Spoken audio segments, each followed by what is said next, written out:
So we'll go ahead and get started. My name is Jennifer McPherson. I am the Career Diversity Coordinator at the University of New Mexico. So I work in the history department. I am an ABD candidate.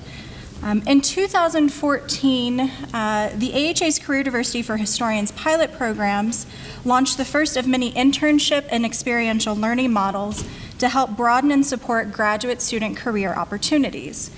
The panel today that we have here today, it brings together graduate students from each of the 4 institutions. We have Columbia University, University of California, Los Angeles, the University of Chicago, and the University of New Mexico. This panel today, they're going to discuss their experiences and what they learned while participating in their department's internship, fellowship, or professionalization opportunities. It is my great pleasure to welcome you to today's session. I'm glad that many of you all made it because of the weather, so thankfully you're here and there's no other further delays. But this session is titled History Engagement: 4 Career Diversity Models for Developing History Doctoral Internships.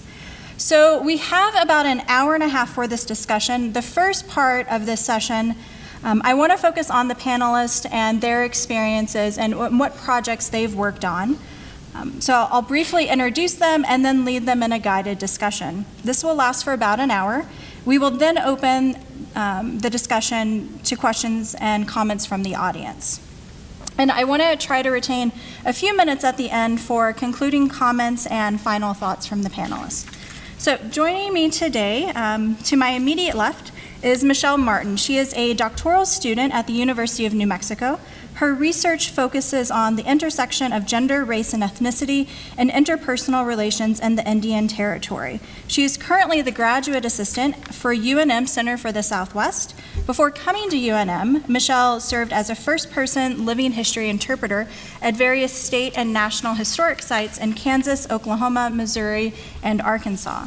In 2005, she founded Discovering History, a historical consulting company, and has worked in the television and film industry. This past summer, Michelle worked as a living history interpreter, an educational program coordinator at Scottsdale Museum of the West. To her left, we have Muki Kideko, sorry. Got it, almost, is a PhD candidate in history at Columbia University. His dissertation, Fresh from the Factory, Breakfast Cereal, Natural Food, and the Business of Reform, 1890 to 1920, uses the breakfast cereal industry's marketing of natural food as a case study for explaining the industrial roots of American ideas about nature. He has also been involved in the research and development of historical projects around Columbia and New York City, including exhibitions at Columbia's Rare Book and Manuscript Library, the Museum of Food and Drink, and the Brooklyn Historical Society. To his left, we have Carolyn Sequin. She is a doctoral candidate in European history at the University of Chicago. Her research focuses on the relationship between sex, race, and colonialism in the French Empire. Her dissertation project explores how prostitution shaped racial and colonial identities and relations in 3 port cities bordering the Atlantic, Fort-de-France, Dakar, and Bordeaux, between the abolition of slavery in 1848 and the fall of the French Empire in the early 1960s. In the winter of 2016, Carolyn completed an internship in Paris with the leading French gender history journal Clio, Femme, Genre, and Histoire. She was responsible for improving and promoting the journal's newly released electronic and printed English versions. And to her left, there we go, there's Carrie. We have Carrie, who is a doctoral candidate at UCLA. Her dissertation is titled Origins of Modern Social Networks, and I'm going to pronounce this wrong. There we go. Family Across the Spanish Mediterranean Empire. She is the Assistant Project Director for HistoryWorks, a new history consulting service for the UCLA Department of History. She was also the Public History Coordinator for the UCLA Center for Community Learning, which facilitated relationships with internship sites and community partners throughout Los Angeles County. So I want to give you a brief overview of this panel today. We're going to explore the various ways each pilot program has addressed the many careers of historians through doctoral internships and experiential learning opportunities. So over the last 2.5 years, the pilot programs and their coordinators, we have Lindsay in the room. I don't know if we have a coordinator from Columbia in the room, and Karen here today? No? Okay. So over the last 2 years, the coordinators, along with faculty from the pilot programs and graduate students, we've been asking 2 questions about our internship programs. So how can we better train doctoral history students for careers in and beyond the academy? And in what ways can students benefit from this quote-unquote extra training? In developing this session, the pilot programs and their representatives today, we strongly encourage audience participation, and we welcome all comments and feedback on our department level efforts. So I want to first get started by asking each panelist to summarize their department's internship model and their own experiences. Michelle, can you start us off and talk about your experience both with the internship at the Scottsdale Museum of the West and the consulting projects you've led as a graduate student? Thank you. Thank you for the question, Jennifer. For me, the most logical starting point is actually my historical consulting work that actually led me back to my doctoral studies and to my internship with Western Spirit, Scottsdale's Museum of the West. I actually have a 20-year gap between my master's degree and starting my doctoral studies in the fall of 2015. In that 20 years, I've had a foot in each world, one in the academic world as a full-time, actual tenure earning professor at a 2-year institution. I've taught adjunct at 4-year institutions, and that world of public history and consulting. Really, for me, it also began when I was a student at Western Michigan University. I was encouraged by a mentor, and I think one of the things that is important for all of us sitting here, I would think probably all of us have a mentor that encouraged us to look beyond the bounds of the academy and to look at different ways we as scholars can engage with history and then share that with different audiences. And for me, that was Dr. Peter Schmidt. He encouraged me to take every single public history course we offered, which I did. I did multiple internships as an undergraduate. And that showed me that there was great potential not only within the academy for individuals to teach, to research, to write, and to look at history in many faceted ways, but also outside of the academy, whether it was working in historic preservation, as I did in Kalamazoo, Michigan, or working with museums. When I came to Kansas and was working at Fort Scott Community College, community and civic engagement was a major part of our faculty life. And for me, I decided it needed to be something meaningful. We are very fortunate we have a National Historic Site in our community, the Fort Scott National Historic Site, with an 1840s frontier military post on the permanent Indian frontier line. There were a myriad of opportunities for different kinds of historical consulting and engagement. And I did that through their Volunteer in Parks program.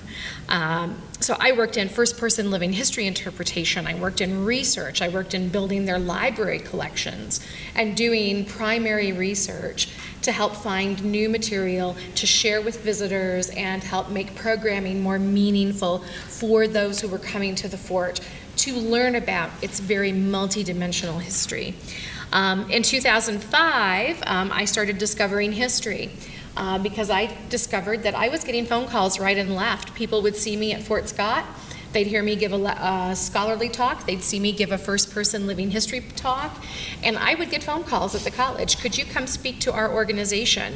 Could you give a series of lectures at our college? And I was on the road just as much as I was in my classroom. And I found that I liked that better than teaching an 8-8 load every year, or a 7-6, or a 6-7, or when they would want you to teach an 8-8 and 2 courses every summer. And when you are the entire department, as I was, you don't have a whole lot of choice when the dean says you would like tenure, wouldn't you?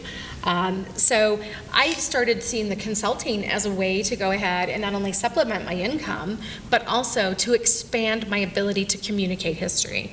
So when I came back, so in 2005, I founded my company. My first long-term retainer client was Bill Curtis, the broadcast journalist and documentary television producer.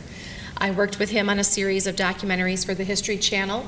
We also worked for PBS, National Geographic, and I began working with other film companies as well.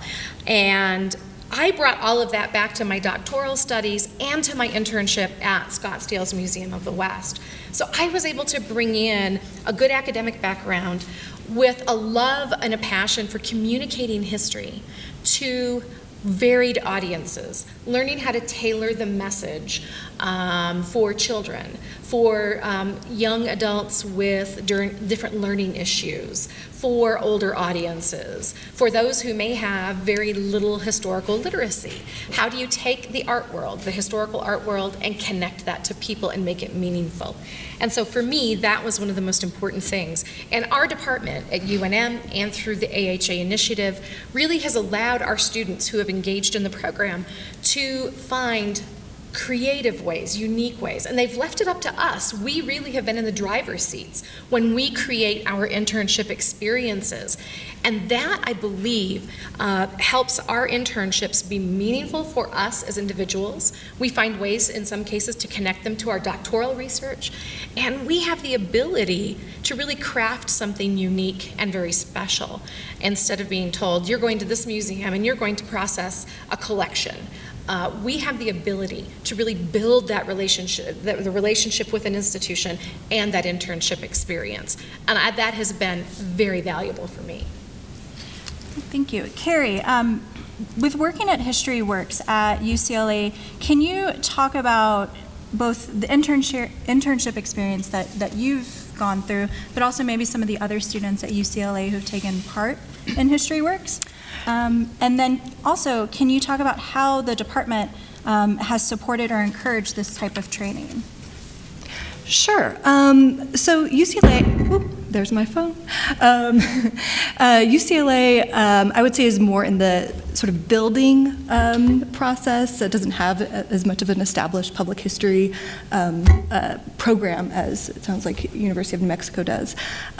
So the History Works program was really about taking history and looking at it through the lens of community, both building a community for the graduate students who were interested in considering possibilities outside of academia, and also to connect history with the greater Los Angeles area.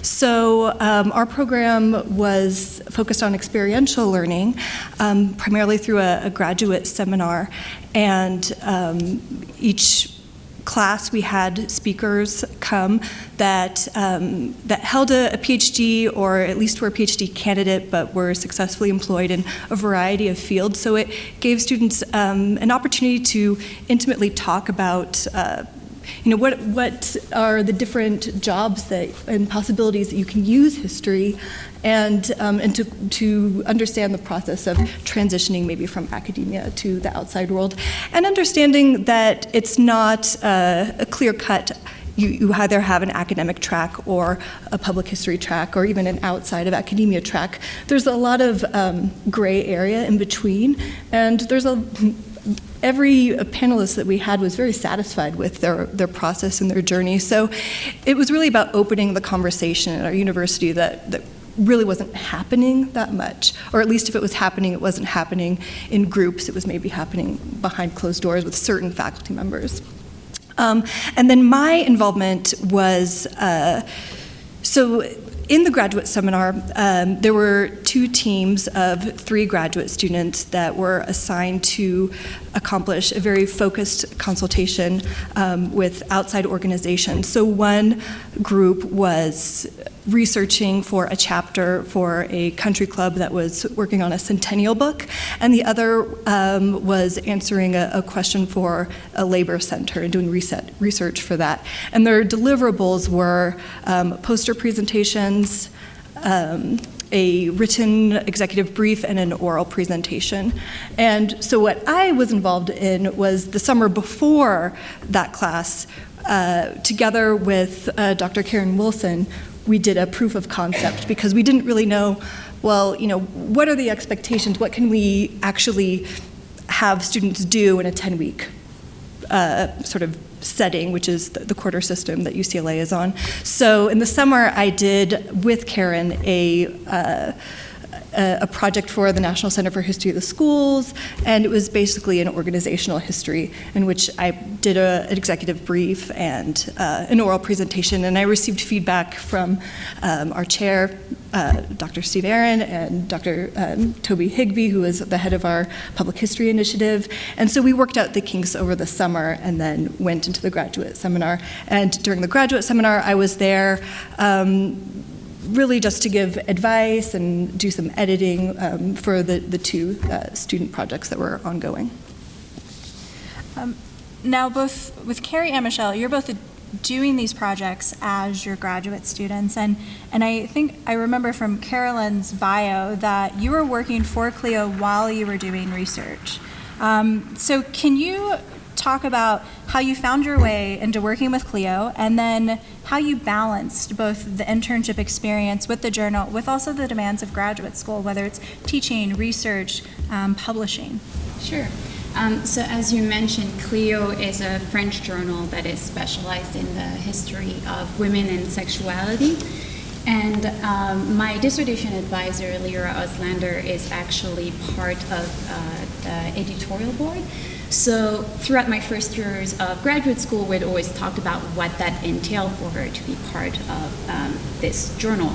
And so when I first heard about this internship opportunity through Making History work at UChicago, I started brainstorming ideas to find ways to get an internship while in France doing my research. Because I'm an international student, so I knew that it would be difficult for me to find any kind of funding, to be honest, to conduct research for a year. So it struck me that I could very much combine an internship at Clio, which is their specialty is very much related to mine, and then going to the archives for the rest of the week in Paris.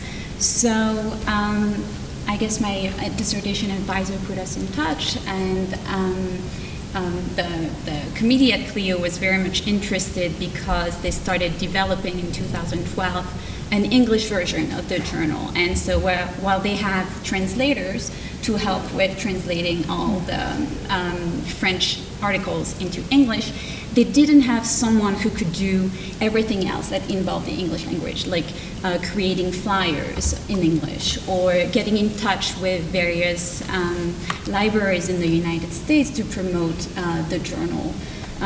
Or I also spent a lot of time working on revising abstracts into a better English. So I ended up doing all those tasks for about 2 days a week. And then for the rest of the time, I was in the archives in various institutions around Paris. So I found that worked out really well for me. It allowed me to spend more time in Paris and also juggle around the tricky schedule of the Parisian archives. So whenever they were closed on Monday, then I would just go to my internship on that day. So it was very flexible. It also allowed me to meet many French scholars who work on related themes. So there were, I guess, many benefits to doing this internship in addition to helping with the cost of being abroad for such a long time. And Mookie, with your internship, or actually your project through Columbia's History in Action, you combined both your research and then your research interests with the project with the Museum of Food and Drink. So can you tell us a little bit about the History in Action, the project awards, and then also the sister award, the History in Action Research Award, and can you also talk about the collaboration with the museum and the intersection with your own research? Sure. So Columbia has, as part of its History in Action program, these two awards that Jennifer mentioned. The History in Action Project Award, which is a series of small $2,000 to $3,000 grants that are given out for working on some kind of public history project on the side, essentially. And then the larger award, of which fewer are given out, but which is for larger value, is the History in Action Research Award, the HARA, which is actually a teaching buyout that relieves you of TA responsibilities, allowing you to do an internship for more hours a week. And that's closer to being a real internship. So I had a HAPA. I was actually able to get 2 HAPAs to start and then to continue work with the Museum of Food and Drink. And as you mentioned, my work focuses on food, not the same kind of topic explicitly that the Museum of Food and Drink works on, but close enough that there is a lot of overlap. Working with the Museum of Food and Drink allowed me to think about food history in ways that just doing my academic work did not allow me to think about. I was thinking about it with people of a variety of backgrounds, not necessarily academic backgrounds. In fact, I was at that point the only person with an academic background involved in the day-to-day work of the museum, partially because there were only 2 people involved in the day-to-day work of the museum. It's since opened and has a larger staff and a larger advisory board. But it allowed me to meet people who were involved in food intimately, but not from an academic setting, which can open your eyes to certain things. It also helped me think about more the conversations people are having about food in a contemporary way. And of course, I had no experience doing any kind of public history. So thinking about I'd written grants for applications for myself, but having to think about applications to city funding, to neighborhood, to city council people who have their own little pockets of funding, or to this organization, or thinking about how to create exhibitions that appeal to a much larger group of people, just forced me to think about audience in a really different way. So even though I wouldn't say that working at MoFad, gave me content for my dissertation, but it was really rewarding professionally and definitely furthered academically. And this is for the entire panel. How do you see career diversity internship programs or the project awards or public history projects like History Works? How do you see these programs supporting doctoral training? Michelle, do you want to start us off? Sure. I believe that our AHA Mellon Career Diversity Initiative at UNM supports one of the major missions of doctoral training, and that is training historians and preparing us to work, whether that be within the walls of the academy or outside the academy. It is very important for us to know that we have other options available. And that is one of the major focuses that our program has been connecting us to those resources through our internships that allow us to cultivate different networking relationships that are very important when we are leaving the setting of the academy and looking for full-time employment. For me, the Mellon Career Diversity Initiative at UNM was actually a factor that led me to apply to undertake my doctoral studies there. I knew that any department that was willing to take on a program like this and this initiative and embrace it was a place where I would feel accepted and welcome coming in with the kind of background that I have. I knew that I would be able to go ahead and bring out new ideas about how do we go ahead and take our classroom training and translate that into something that is either a consumable for the public, or how do we translate that into successful internship relationships with museums, archives, historic house museums, national wildlife areas, any of the places where you can benefit from having a historian working with individuals in a public setting. So I knew that the mindset and culture within the department would allow me to go ahead and use the talents that I had already begun to cultivate in new and different ways. The experience of being an intern at the doctoral level provided me as a student with a valuable opportunity to explore other avenues that were open to me as a historian in the worlds of museums, government, publishing, art, architecture, and so forth. This is of immense value for any doctoral student. It gets us out of our academic silos that we live in, that we choose to be in during our time of our doctoral studies. I think it's very easy for us to develop a set of blinders, and it's hard for us to take them off sometimes because those blinders put us into a nice little cocoon in a comfort zone. And one thing we tend to forget is that there's a real world out there. And I think this internship experience is very good for that. letting us remember that not everyone in the world absolutely loves the intersection of gender, race, and ethnicity in the Indian Territory as much as I do. But if I can find a way to take that work that I do and translate it into something that will be appealing to a public audience, then I have a good chance of maybe winning a convert over to history, someone who maybe just thought of it as nothing more than names and dates and battles prior to that. You get insight into your own profession, its malleability, its potential in the non-academic setting, which is important. Of course, you also learn to see your own organizational, public speaking, teamwork, and administrative skills in a new way, and you learn how to enhance those within yourself, and that's all to your betterment. I would echo what Michelle said. I mean, I think especially these 2 points, which is that it trains us to work, but also recognizes the work that we're already doing. And as you say, there are silos, but also while people get trapped in those silos, there also, I think a lot of them are hankering to get out of them. Yes. And I know that, Jennifer, we're going to talk about maybe trade-offs later, but I think this tension is always there because this is such a new program of, on the one hand,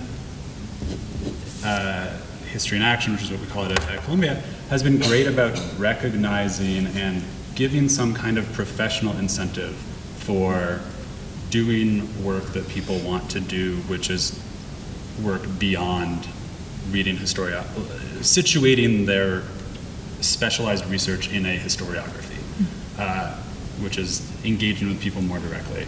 But at the same time, it doesn't, right? Like at the same time, there is still no real professional incentive for it for people who do, for a lot of people who do want to stay in academia, which is another point I would make, is that this was never conceived really as an alt-ac. It's not just an alt-ac project, right? It's not just about people who have suddenly found themselves with a PhD and nothing to do with it and trying to find reasons to have a PhD. It's about recognizing that a PhD in history offers you a lot, and that there are all these amazing conversations going on that maybe we could be part of, that somehow people with master's degrees have figured out how to be part of.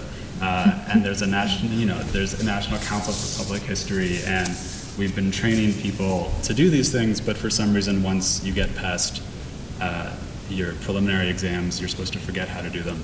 And so we're trying to open up again. And so, yeah, and we can talk more about those tensions later, but rewarding, and also, for some reason, again, people who forget how to be on time or reply to emails or do a lot of things that are basic tenets of professional courtesy. Actually, I think for them, the experience of working on a team again and having to collaborate and having to engage with people who need to meet deadlines or need to operate in a more client-facing environment has been valuable.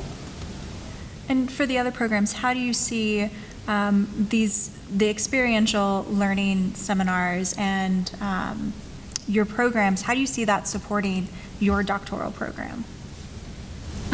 Well, for me, I think what was really unique about this internship experience is that I really got to improve some of the skills that I think are crucial to becoming an academic, but yet we don't necessarily get the chance to improve those skills. So, for example, I gained some confidence into digital literacy. So I learned how to manage a website. I helped with the journal website and setting up the various articles, which in turn is going to help me create my own professional page and kind of promote my work.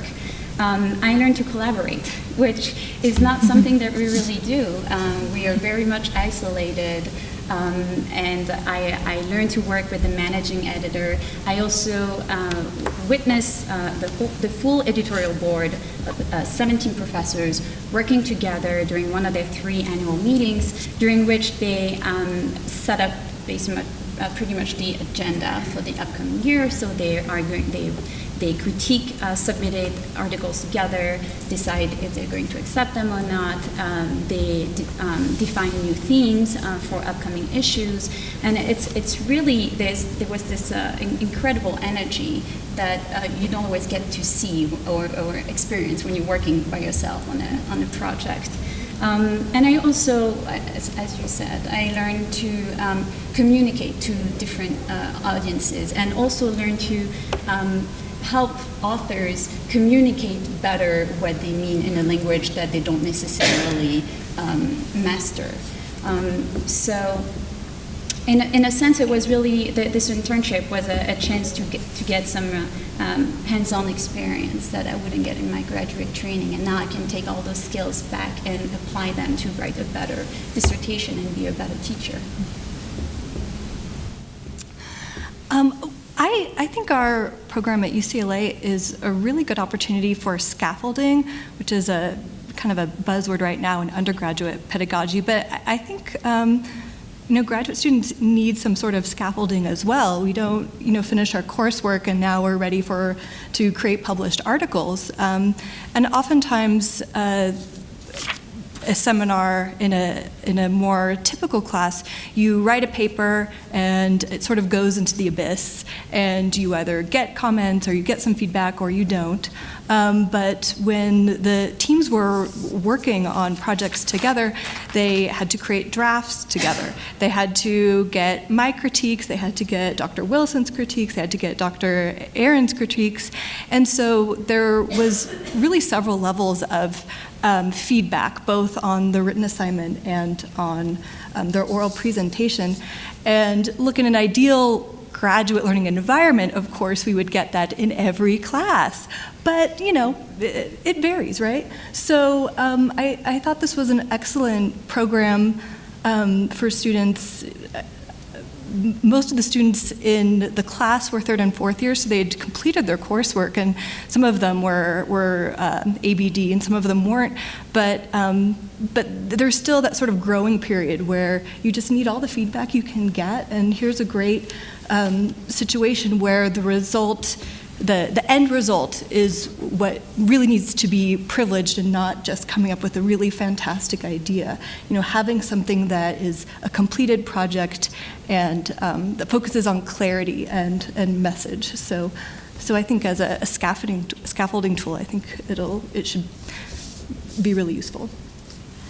For the next phase of the discussion, I want to talk about two different, constituencies. One, I want to talk about other graduate students and their interest in these programs. Are they showing interest, or are they just talking about it? Are they taking the next step and actually applying for the HAPA and HARA awards? Are they applying for internships at UNM? And then the next one, I want to talk about the reception from supervisors and the project clients. Do you get a sense of how they feel about hiring or collaborating with the historian? That's open to anyone. Well, so I went with Karen Wilson, our career advisor at UCLA.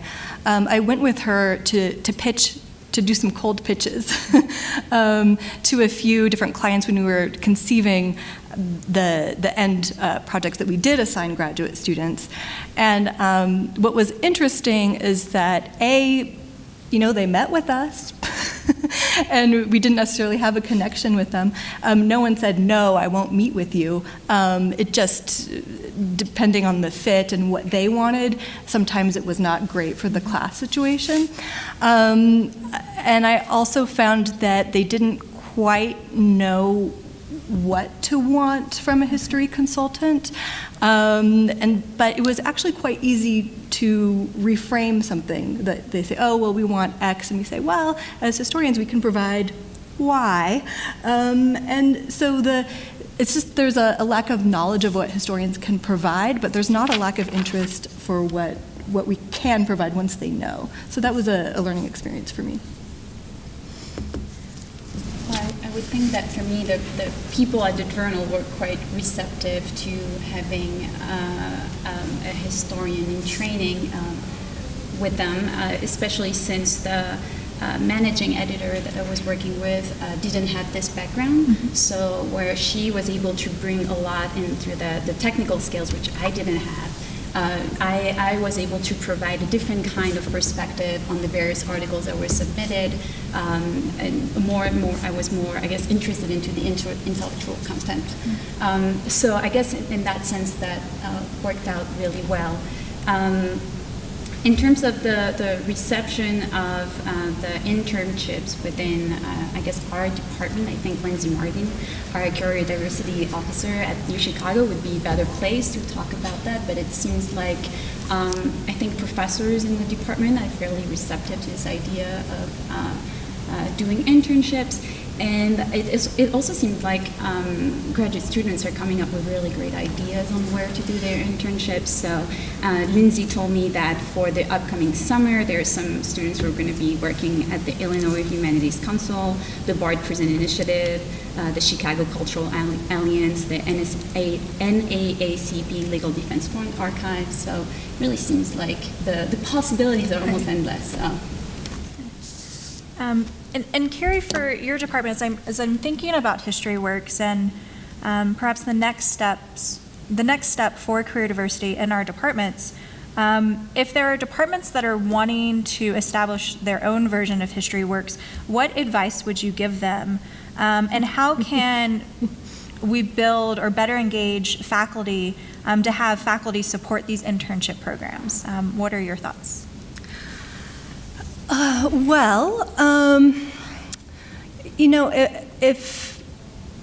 If I would, for a department that was going to build something like History Works, I would get a few faculty members involved because it can't just fall on one faculty member.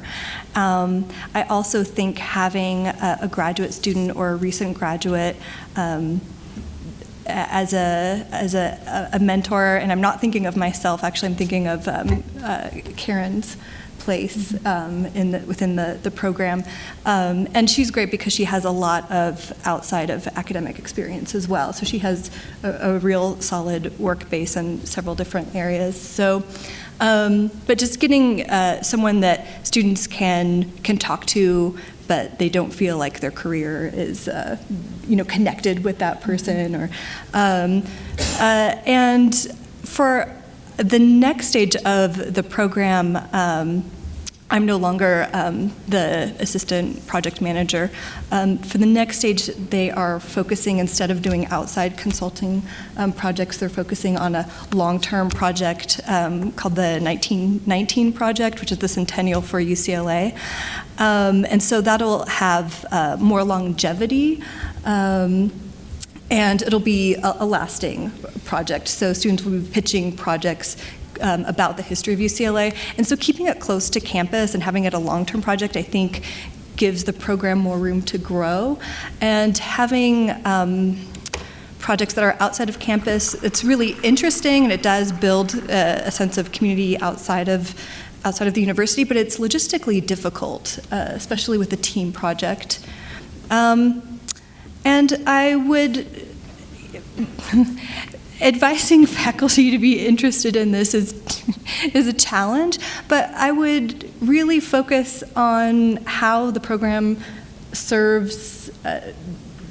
It does not serve necessarily to look outside of the program or the department, which is, I think, a fear of many faculty members. It's like they have so many things on their plate and they can't do one thing more, but to really think of it as something complementary or even integral into a graduate training.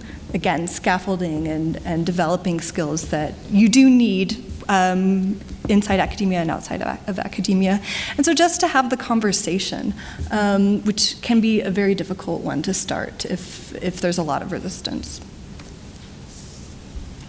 And for those of you who have worked with specific clients or institutions, I'm curious if these collaborations have continued. And then I'm also interested in thinking about your historical training so far. Did this training impact the way you approach different parts of your internship or the project assignment? And then on the flip side, did the internship, in what ways did the internship change the way you thought about your scholarship, teaching, and research? I cultivated a relationship with Scottsdale's Museum of the West. It is one of the newer museums dedicated to communicating and sharing art that either historic or contemporary about the American West and the Western experience.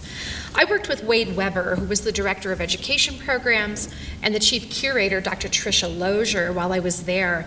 And it was challenging because as a historian and with Dr. Lozier as an art historian, we came to the table with some very, if not really solid ideas, but some ideas about how historians and how scholarship about art, about artists, and about the time periods in which they were portraying could be translated into something that was publicly consumable for different age groups.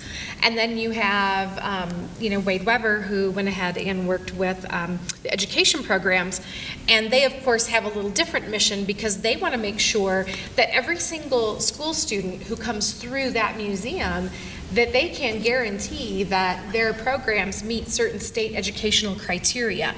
So that way teachers are able to go ahead and justify those field trips coming in.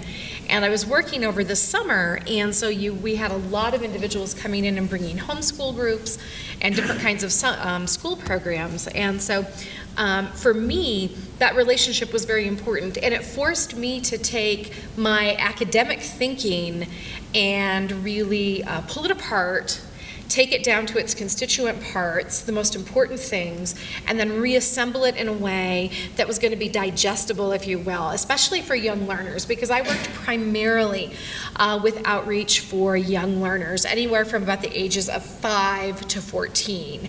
And so that's a real challenging group because you have a lot of different capacity ranges in that age group. And so it really forced me to think about everything I said, everything I wrote, and the way I put together educational programs. It got me to think, in some cases, less academically and more communicatively, which was very important. But then I would be thrown into a project. They asked for a project just 2 weeks before I left. They wanted something to educate docents to give better public tours, which is something they had not thought about. And they said, well, can you pick 12 pieces of artwork and can you do something with them? And it was very open-ended. So for me, then, of course, I start getting a million ideas. So you take 12 pieces of artwork, 6 from historic artists, 6 from contemporary, and then it was okay. I researched the bios of each of the artists. I looked at their training and how that influenced them, the time period in which they lived, all the factors that influenced the artist. I put that together in material. Then I actually take the piece of artwork itself and dissect it as an artifact of the past. And how can you go ahead and talk about the fur trade when you're looking at a specific painting?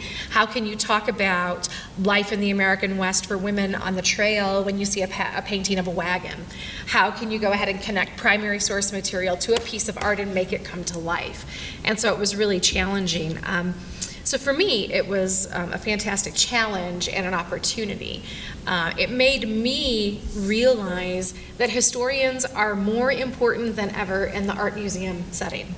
I had not really thought about that a lot because I've worked with National Park Service sites where we have houses and buildings and structures and artifacts. But how important it is to find a way to create meaningful connections between the past that is displayed artistically and our knowledge that we have of the past, and how do you translate that into something that museum patrons can walk away with and understand and make a connection to. And so that was very important for me. So I really started to reframe the way I thought about my graduate education after that process. And how can one project have multiple lives depending upon your perspective that you bring to it or the product that you produce out of your research? I also ended up forming a relationship with the Museum of Food and Drink. I had actually started working there slightly before I got the HAPA and worked there afterwards, and there is now, I'm not working there now, but there is another Columbia PhD student working with them doing similar work to what I was doing. And other organizations have also formed relationships, had multiple people. That seems to be a pretty warm trade. I mean, I know there have been some complications, but in general, I think really warm, really positive experiences on both sides. And In terms of how training and the internship have influenced each other, for me it was really enlightening to see how museums use scholarship, because a lot of what we would do would be to distill parts of secondary materials into the exhibition content. And it was great to think about, what is going to be useful for people who want to use this work outside of the classroom, and not just read it for pleasure, but who are still using it in a professional setting in the future. And also, I think one thing that PhD training is not good at is instilling a sense of humility. There's this real sense that, like, we have a PhD, we're the people who know history, and there's almost, I think among a lot of people, almost this resentment of other people who decide that they could do history without a PhD. And so on the one hand, I think it's been great that this program is kind of spreading PhDs out into the world, and and showing, on the one hand, showing current PhDs new avenues for applying their knowledge. But on the other hand, I think it's helpful and useful to take a step back and realize that there are many people without PhDs doing incredible, excellent historical work, and who we should be working with as partners, and not just coming in and saying, hey, PhD here, what do you need? Let me tell you something that you don't know. So that was also great. Well, I guess for me, the internship helped me realize that there are other ways to be involved in the scholarship that is being produced. And by that I mean that you don't have to be the person who produces it to really play a role. You can also be the person who is going to help having those articles being published, or helping them revising them. So in terms of, I really wanted to use this internship as an opportunity to think about what my career could be outside of academia. And so in that sense, I guess it allowed me to see that I can still be a scholar, only in different ways, and I can still enjoy and be exposed to cutting-edge research without being the one who produces it. And to answer your other question, I have stayed in touch with mostly the professors that I met during the various meetings that they held. And I do think that those relationships will become really beneficial in the near future, as I'm thinking about maybe publishing some of my own work, and maybe finding people with a common interest who can really give me the feedback that I need on my research. Well, for me, the internship project that I completed was a history of history in high schools, and so now, just because of the subject matter, I have a much better understanding of what at least California students come to the university. I understand what they were taught in high school, so that gives me a much better baseline of the sort of working knowledge an average student might have in history. And then in terms of relationships, one of the graduate student teams did research for a chapter in a centennial book, and I was just sort of an editor and a resource. But since then, I have actually joined the writing team of that book project, and that opportunity was available because I had been part of the History Works. And so since the summer since June, I've been working with some other people in helping write that book. So that's been an exciting project for me. And then in terms of thinking about graduate student education, well, it's really allowed me to think about transferable skills. And what are the skills that are important in being a historian, no matter where you are, but also how do these skills transfer?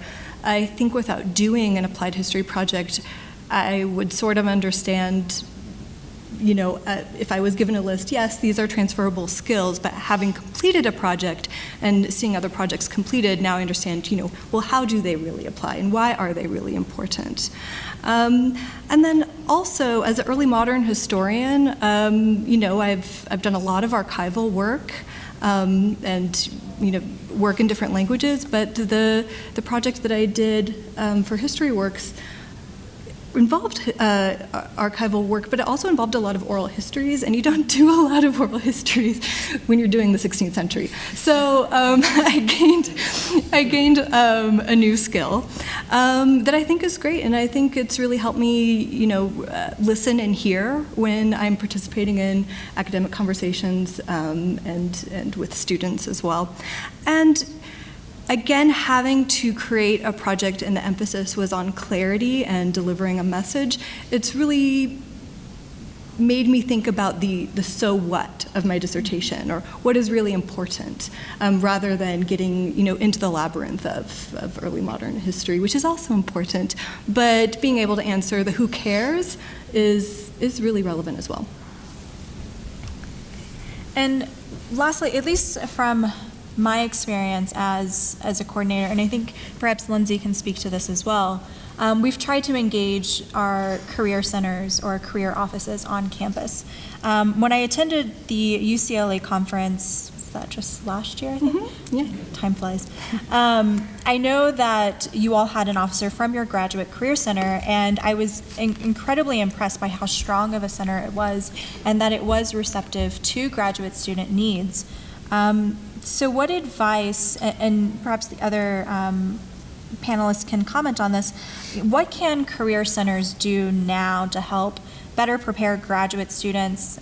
If we're only speaking about internships, how can we better prepare them for internships, or how can we better prepare them for careers in the post-grad life? I think this is a challenge that some graduate career centers, or just career centers in general, are taking on now.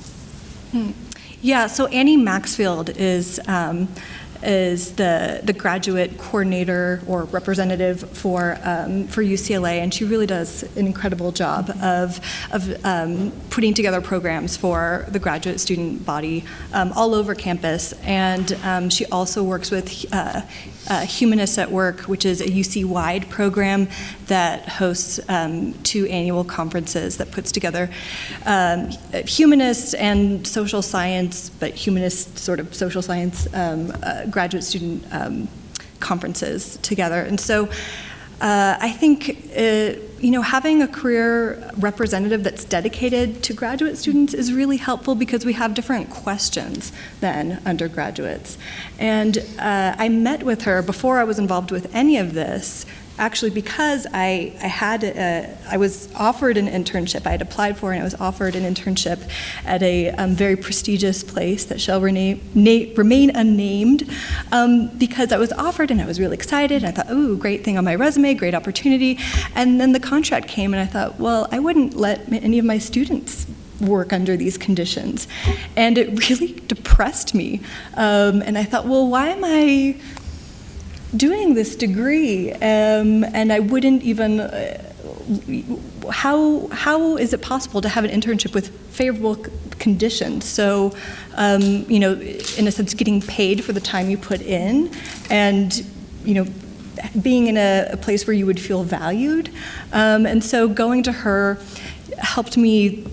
Well, she told me that absolutely this was great institution, but bad opportunity. And then really thinking about, okay, well, what are the professional words for some of the things that so it was a matter of learning terminology, and then pointing me to resources that would help me,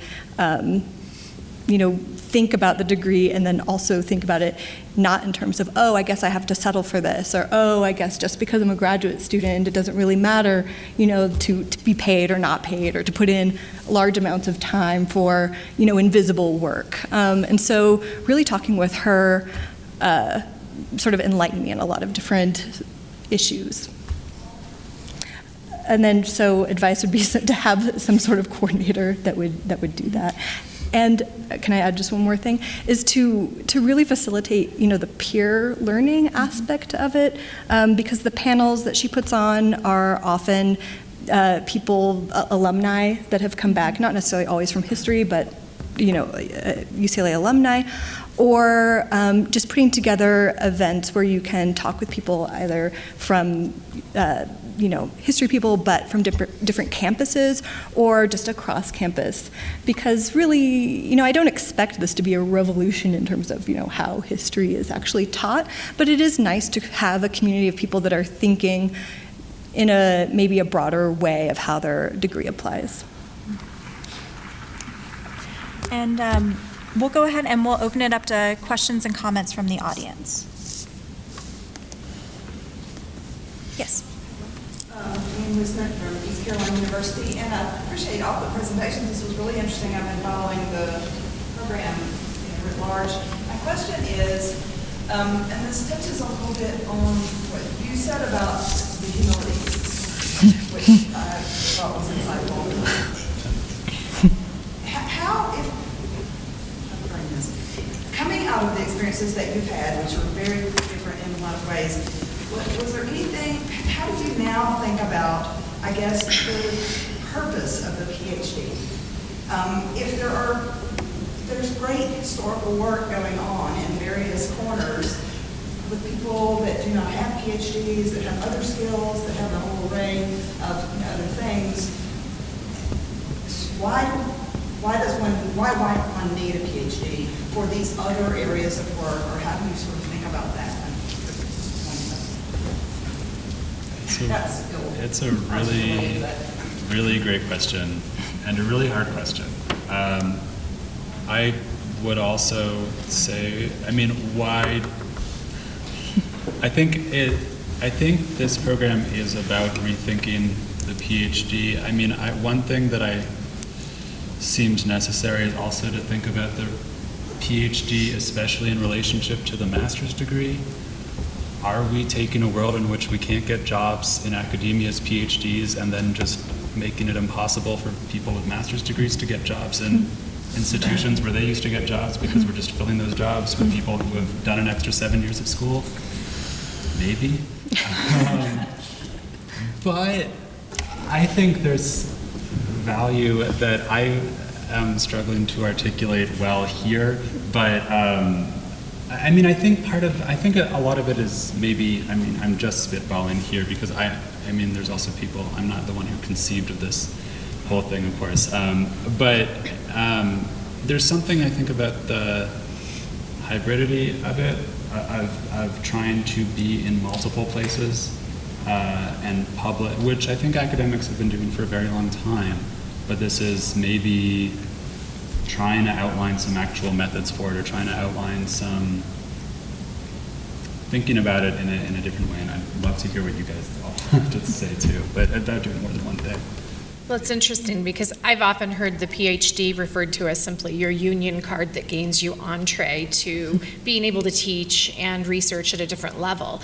And what's really interesting, if you look at my nearly 20 years between my master's and my doctoral education, I was doing the work of anyone with a PhD.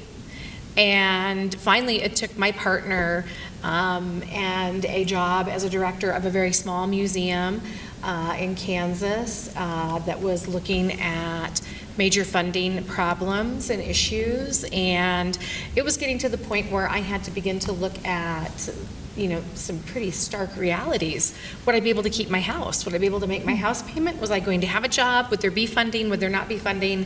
And what was I going to do? And then it was, well, why don't you go back to your original plan, which was to get your PhD in the first place? And, because I had cultivated those contacts in the 2- and 4-year college systems, it was, I got tired of the door constantly being shut. I was teaching just as many courses as an adjunct as some of the full-time faculty, but I had none of the benefit.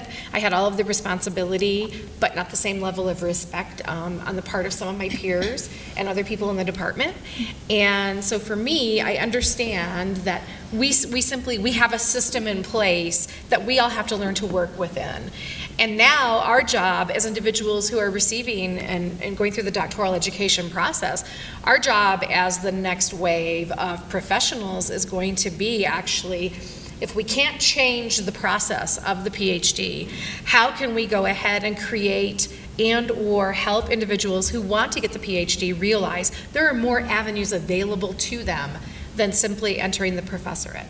And that it is not a mark of shame or embarrassment or failure to say, I would rather be a historian for the National Park Service at a historic site that's relevant to my area of work, or I would rather be the chief of historic interpretation, or I would rather go to work for the National Council on Public History, or the AHA, or any other organization related to history, where your skills that you learn as a PhD are directly applicable. I think we have really pigeonholed how we think of the PhD and a person with a PhD, that we are only good for being in a classroom and lecturing and giving tests and grading papers and doing our own research, when we're not. We're far more valuable than that. And it's up to us, those of us who have done these internships, to be the voice to say, we're here, we have a myriad of skills. Hello, world. Historians can do more than simply teach. It is more than names and battles and dates. It's about concepts. It's about so many different things. And we provide value to society at large. And so I think that really, to me, is the greatest charge I feel we have. Yeah, in a conversation actually with our career counselor, Annie Maxfield, she said that the research shows that PhD students oscillate between an imposter syndrome and a godlike complex. And there's very little in between. And the sad thing is I identify with both. As soon as she said that, I thought, oh gosh, well, yeah. So there's that.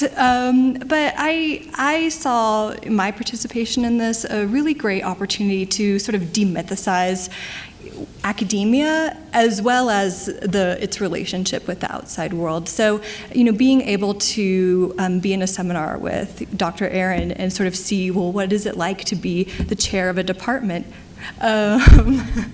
I would not have known, actually. And even though my advisor was the chair of the department at the same time, or at one time while I was a graduate student, that's not what we talked about. We talked about my research and stuff. So learning, well, what does a professor do? Okay, now I know. At least some part of that. And then, and what's interesting is talking with people that have a PhD and then have gone on to other things and hearing their personal stories. It's really interesting to hear them sort of demythicize their process, because a lot of times, I'm not sure what prep Karen gave them, but at the beginning they'll say, oh, it was just really lucky, it was really lucky that I fell into this or that.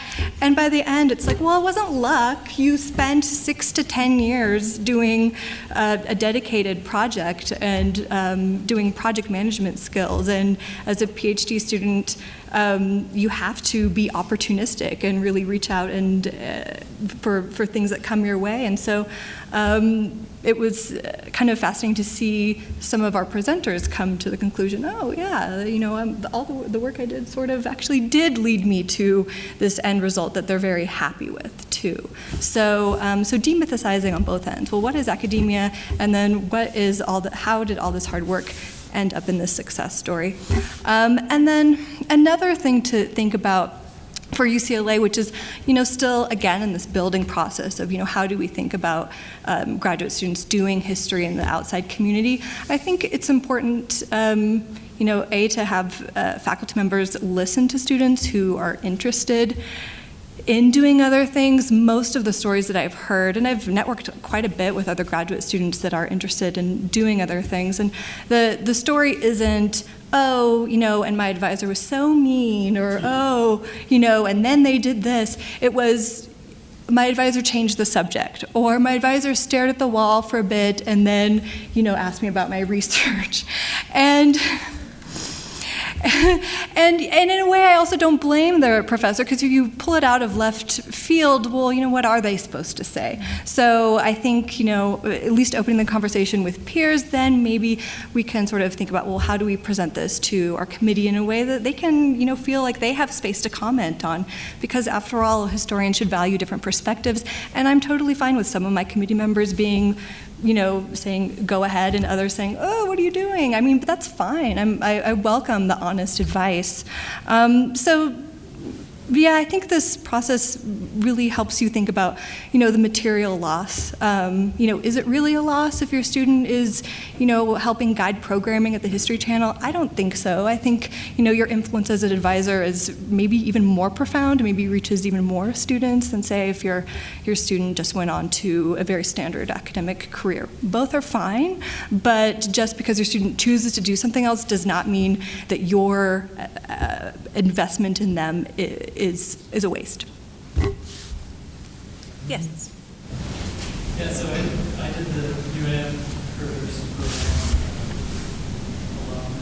I graduated middle of the year, so in December, which was kind of a strange thing. So my internship transitioned into a full-time gig. They wanted me to stay afterwards. And I think that this is more of a comment.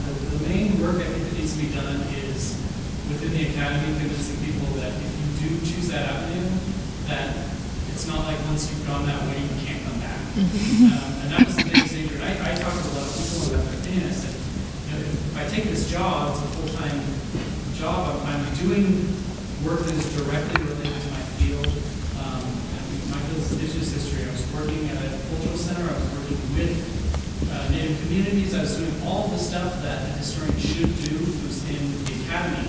But my concern was, like, am I going to have the stigma afterwards that if I do choose to come back, that I won't be able to because I'll be seen as somehow tainted or whatever.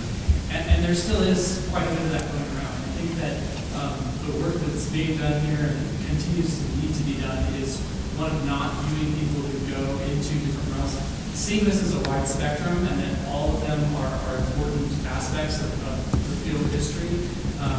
If I decide to go work for a tribal entity for a couple of years, that I can still then transition back into the academy.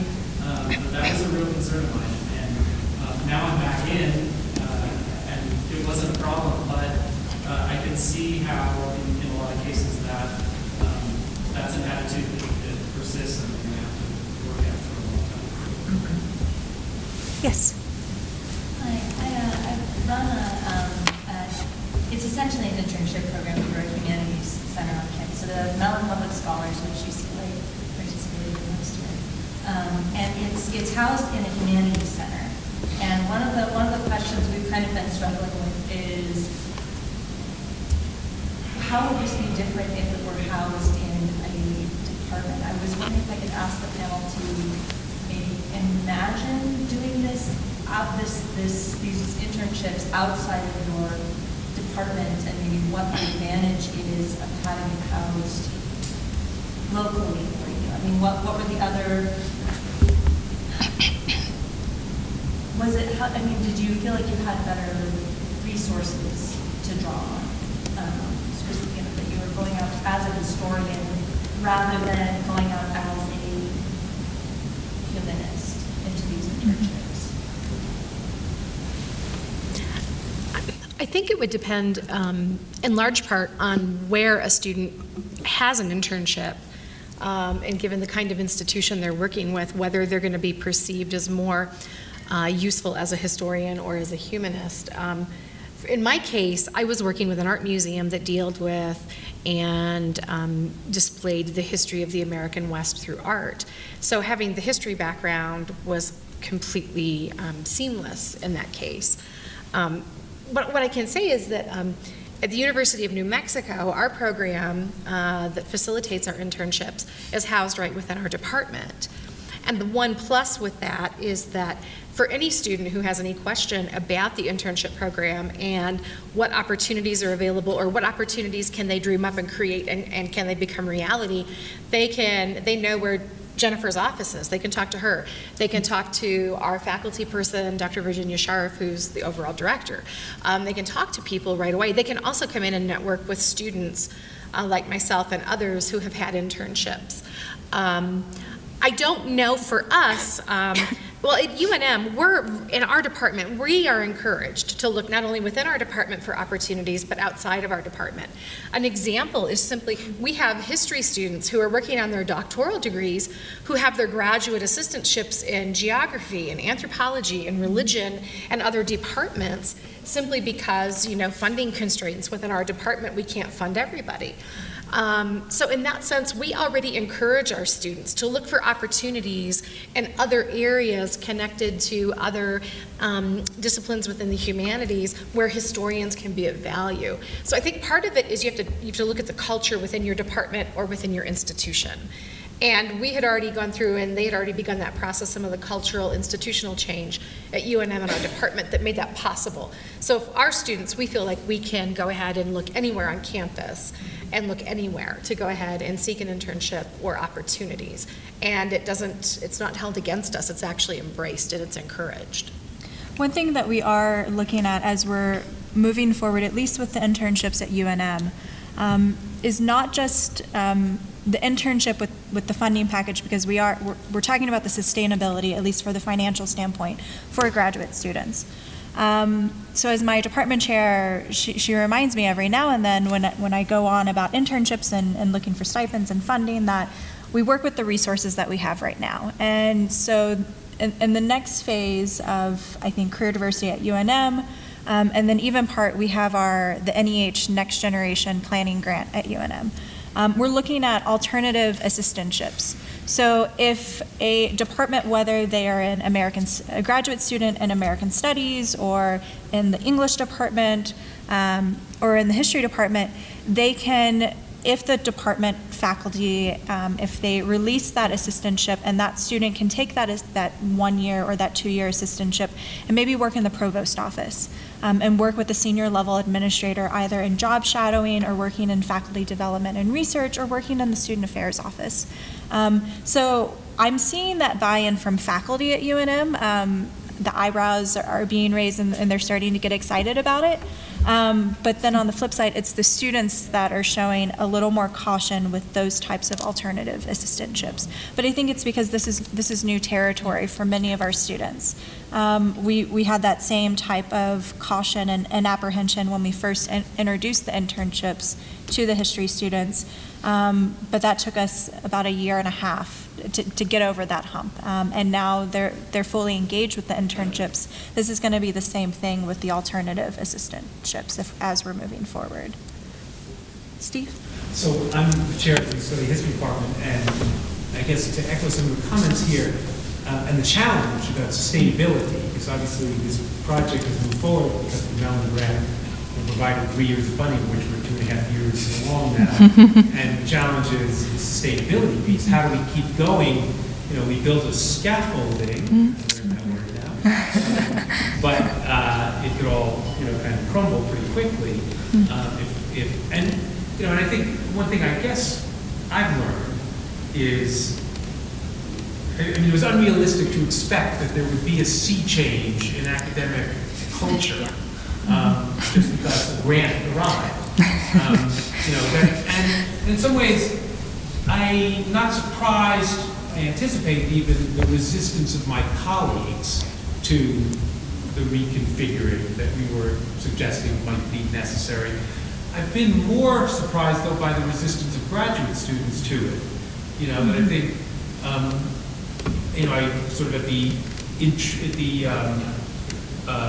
opening meeting of the year, I sort of present them with the fact, with the data that the AHA has now put together about, graduate employment outcomes and so forth.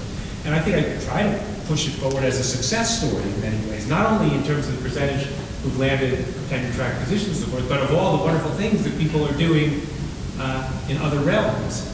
But I was really got to some really nasty feedback from graduate students, who sort of suggested that I was being demoralizing by presenting those facts and figures like that. And even with, as Carrie knows, some of the activities and programs and conferences and workshops that we've done, sometimes graduate students have said, well, I don't want to go because to go be participants would be to be identified as somehow on this other track, which would diminish me in the eyes of my advisor. But I think sometimes it's the graduate students themselves who are bringing expectations to go beyond what even their advisors may or may not think.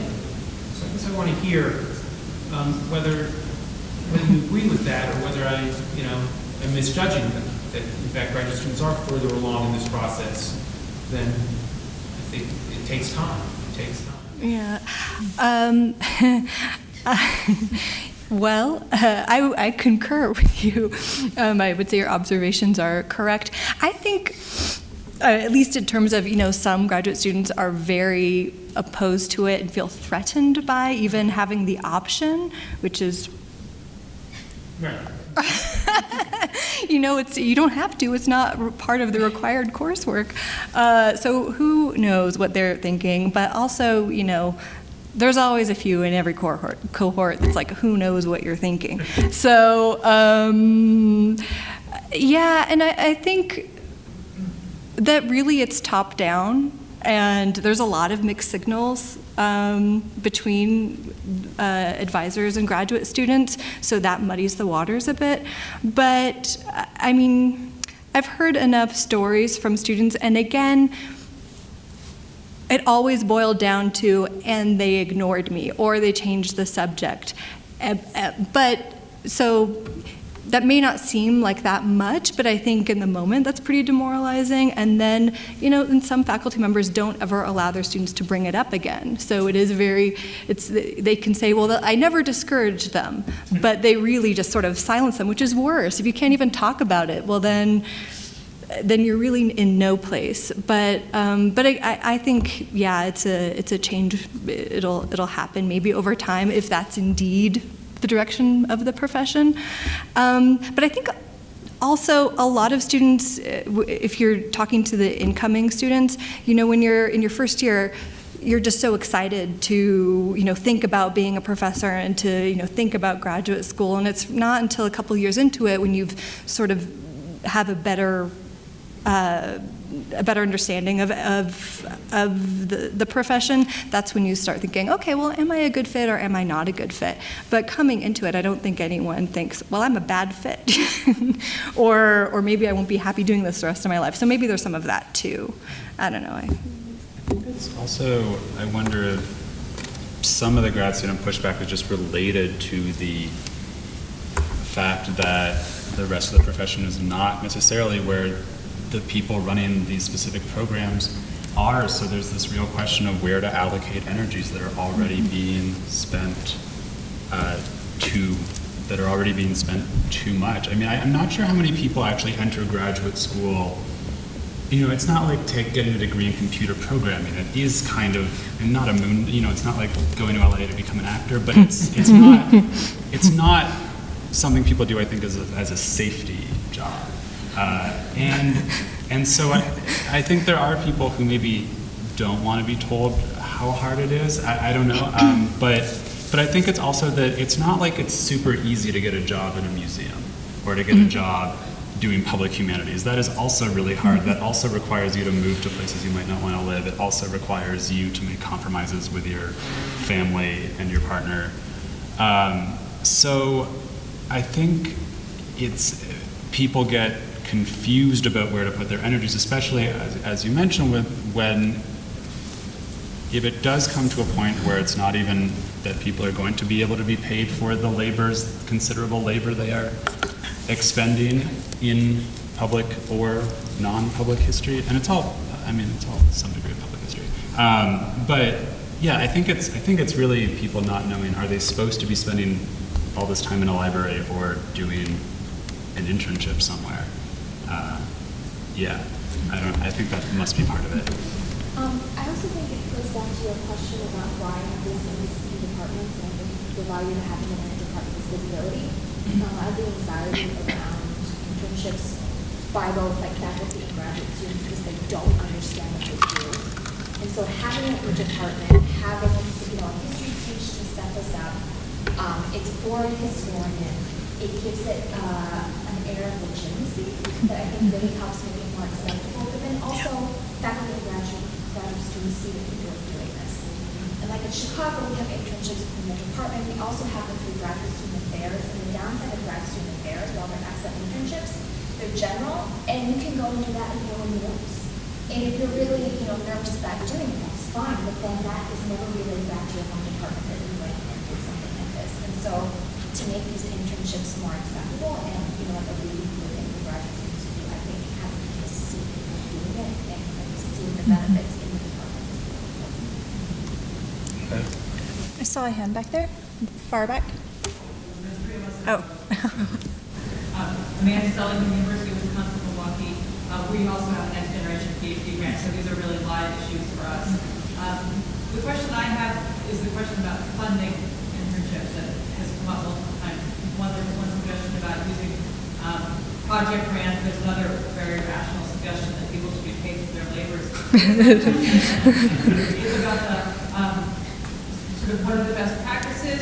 Who should pay for the internship? Should it be the organization? Should the university kick in? What makes them sustainable? At UNM, so for the last 2.5 years, we've had the grant from the AHA to help support the funding of the internships. What we try to stress with the students who were developing their internship projects, to speak with the supervisor of the Historical Society or the company that they were working for to see if funds were available first. So we actually have students fill out an entire internship application. So if funds are available for, let's say, the National Hispanic Cultural Center, they had funds available for a student worker, but only at, I think it was like $7.80 an hour or something. And so the history department, we use the grant money to supplement that $7.80 an hour so that the students received the same hourly rate as a regular graduate assistant in the department. I can't remember off the top of my head, I think it's like $17 and some change an hour. For organizations that didn't have funding, so with I'm trying to think of another organization. Well, with your organization, we funded it entirely. Yeah, both, we did. both for the hours and for the travel that was related to the museum work. So it was a case-by-case basis, but we had the student initiate those conversations. So prepping with contract negotiations, that sort of thing, so that the students could gain experience talking with the supervisors about their hourly rate, consultant fees, and then the department had a set baseline that we worked from as well. As we're moving forward, once that grant money is gone, that becomes the big question that we're trying to address now. And so we've brought in our Office of Graduate Studies to look at assistantship models, if we can reframe those somehow, if we're having internships or assistantships on campus outside of home departments, but also trying to build relationships with local businesses who have relationships either with the history department or other humanities disciplines on campus. So for that, we're bringing in our foundation center because they work with donors, and then they have the language that the departments need to go out and basically pitch ourselves for these projects and funding. But that's a question that we are addressing, and we don't have a clear solution right now. I would say I'm going to skip my question, but I will add to that that you see Irvine, one of the ways that we're funding some of our internships is through a donor who is supporting what we want students out there. And part of that is part of the money that she gave is funding these internships. And so it's the kind of thing that donors, particularly if they might have a BA in history and love history, history should be out. This is actually a more general humanities internship. But still, this idea that she wants to see the university reaching out to students. But that has not provided a huge amount of money, but has helped us. That's something we're looking at growing with our dollars. Yes. Well, again, right in line.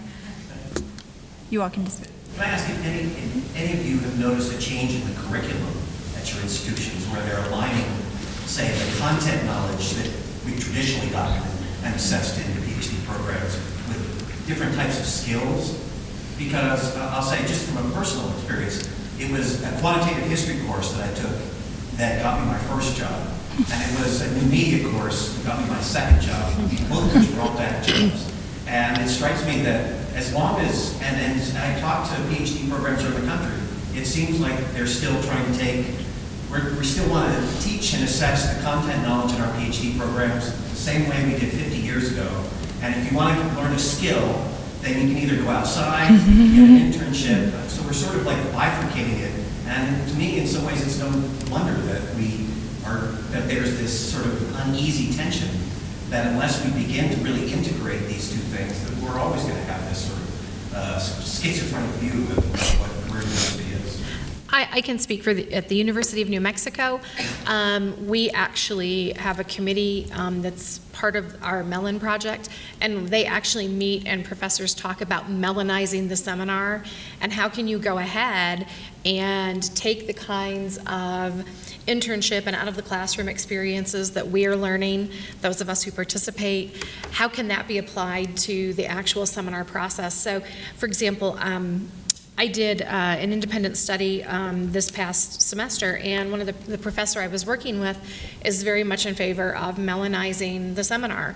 And so in addition to reading a huge list of books and having weekly discussions with him and writing a paper, instead of going ahead and putting all the emphasis on the paper, I did and created a public presentation on the issue of passing in film, because I look at race and identity and ethnicity, and so I look at passing in Hollywood film. And so he had me go ahead and create this public presentation. And that is an example of how you can take what you're asking your students to produce in the seminar and giving it kind of, what we call Mellonizing. And so at the University of New Mexico, those conversations are going on. And that's partially because of the fact that we have students going out and engaging in these experiences and coming back and talking to our professors who are on our committees and saying, this was really more valuable for me. Putting together a public lecture was more valuable than writing a paper, because it made me think about my topic I was working on in a myriad of different ways, and how can I communicate it just as effectively to a different audience. And so we're seeing faculty beginning to accept that at UNM, and which is fantastic. And I would say we're having a discussion on Mellonizing the seminar on Saturday morning at 10:30. I can't remember the session number, but it is on Saturday. With Mellonizing the seminar, when we had that first committee meeting, there was that apprehension of are we revamping the entire curriculum? No. We knew that couldn't be the first step. So it's this small entryway into looking at the current course syllabi, looking at class descriptions, the assignments that professors are having their students complete, and we're either enhancing or we're highlighting the 5 AHA career skills.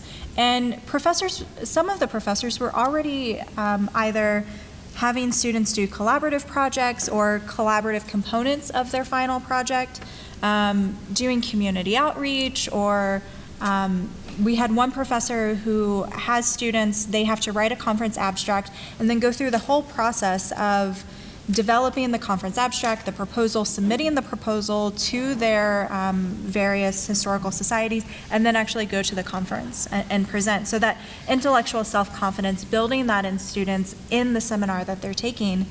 And I think when I sat down with the faculty of the committee, they didn't realize that they were doing this, but they're like, oh, I've been doing this for years, but now we're making it more visible, like Lindsay said, across the department.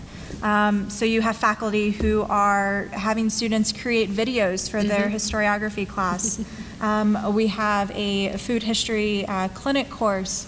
And I will say that I think all of the pilots, we've created resources for faculty that are similar to this Mellonized concept, and it's the faculty resource page on the AHA's website under career diversity. And so the syllabi for that historiography class, when students are creating blogs, I'm not a digital person, and I wish I would have had that class my first year in grad school. It would have been a help. But that whole syllabi and the process and the resources that Professor Gibbs put together, it's available online now for other faculty to consult, or even graduate students who are GTAs to consult those resources and bring it into undergraduate teaching as well. I think we have time for one more question. Yes. I'm Denise Davis, and I'm from Georgia State University, and we have the AHA Career Diversity Grants and the NEH Next Generation Planning Grants, so we're engaged in all these things too. And we're actually right now in the process of trying to build relationships with local institutions and businesses to start making internships in the part of our programs, the doctoral programs and things. And all of you did your internships in purely historical kinds of venues. Have you individually or have your programs also considered developing internships and making internships available to PhD students, internships that seemingly have nothing to do with history, but are rather connected to the skills that they have as doctoral students and trainees? Yeah, I know at Columbia we have. There was one person who got her grant to write reviews for the New York Times. There have been people at almost anything you could think of. There's one duo got a grant to work with an illustrator on a graphic novel about Black Gotham. So I guess it's related to history, but not in a traditional medium. So yeah, I think it is more about skills and historical thinking, as people like to call it, than just a shadow economy of academia. Yeah, for the class we did last year, actually neither organization that we worked with was history, but the work that the students did was history. So there was a country club and a labor center, and the work that was done was history, but they were not history. But again, based on my experience of going to different sites and emailing and calling, they might not understand exactly what you can provide, and so you have to sort of envision for them what you might be thinking. So I contacted the city of West Hollywood once I found out that they had an archive that they haven't fully developed, and I pitched a project working with their art archive in the city hall. Or I also pitched a project to the coach of our women's rowing team as sort of a history of Title IX and their team. So once I sort of clearly explained how history would work within that their spheres, they were interested. We haven't done those yet, but I still think they're good ideas. And I'll piggyback on this. Right now we have a student who, she's a co-editor for Edible Santa Fe. It's a regional food magazine that is published out of Santa Fe, New Mexico. And she started out as a guest contributor. And then she worked her way up into just doing some freelance editing, and now she's one of the co-editors along with one of our other history PhD students. So they've kind of taken over that magazine. And the other one that I think, like Carrie, it's a great idea, but I'm trying to get students on board for it. We have an opportunity in downtown Albuquerque. There's a new development for business startups, and the company was looking for people to help write business grants for local business owners to help them. And they were willing to fund everything for it and to give graduate students, summer stipends, summer internships. And once graduate students heard, oh, it's for a business company and it's for, a local business, I'm not really an economist. I don't deal in the financial world. But they were specifically looking for people not just to write, a grant proposal for funding, but to give the context of that business and its relationship to the greater community of Albuquerque. And that's what they wanted, and it was the fear and the apprehension from graduate students. So that is something that we're still having to struggle with, but we're putting dents into it, so we're getting there. yeah, we have a lot of great ideas, but it's often convincing historians to step outside of their sandbox and their comfort zone, to kind of take that chance. And who knows where that will take them. I mean, it may take them to a full-time career that they absolutely love, or they pick up the skills and they take it into the academy or to another career that's more closely related to their discipline.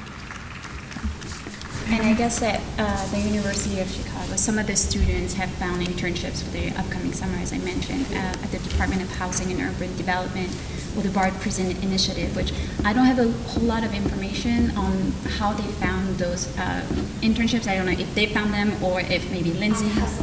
All right, so maybe Lindsay can tell us more about Well, those those are various. both internships that it's really trying to play off, I think as Nikki said, like the skills.